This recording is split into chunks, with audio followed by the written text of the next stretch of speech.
Whispers from Heaven star Bea Alonzo, ipinasilip ang ilang snaps from her Europe trip.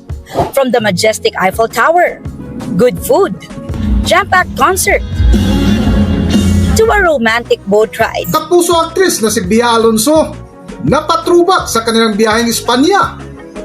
Vincent ko, tahimik pa rin hanggang ngayon.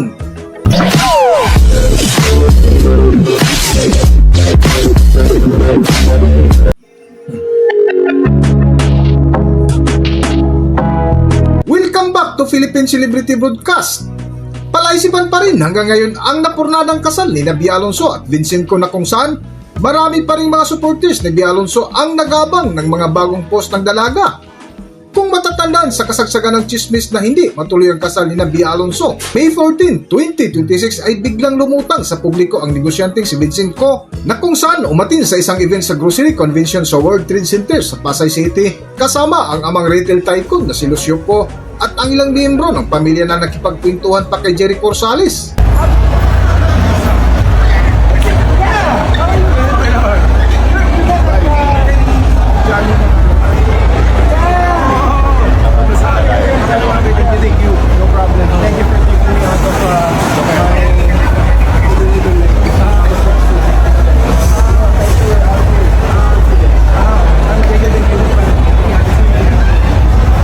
Bye, Kuya Echo.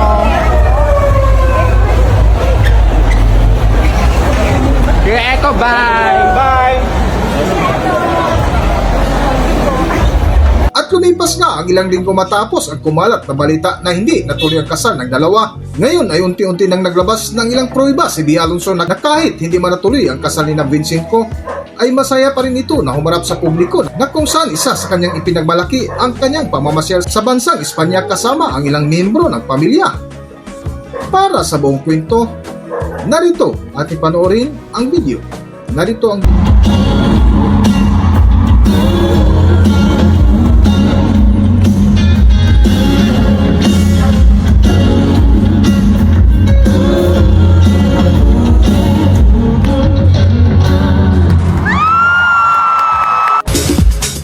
Whispers from Heaven star Bea Alonzo, ipinasilip ang ilang snaps from her Europe trip.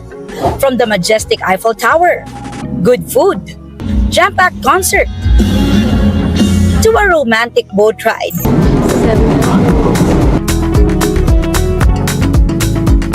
Touchdown Madrid. Hey, Ma. Hola, amigos, migas. Saan tayo pupunta ngayon, Ma? Sa Money Heist. Ay, hindi muna. Paella. Bakit parang mahilaw-hilaw ang kanin? Al dente. Tawag mo yung nagsaing kapag ganito. Pa-part-time ka na. Mga pwede ka na pala magtrabaho dito eh. Ganyan ang trabaho ko. Ganda ko talaga. Ang ganda. BGSS year. hanggang dito na lang muna ang ating video at kung nagustuhan nyo, huwag kalimutan mag-subscribe at pindutin nyo na rin ang notification bell para ma-notify ko sa ating susunod na video. Maraming salamat!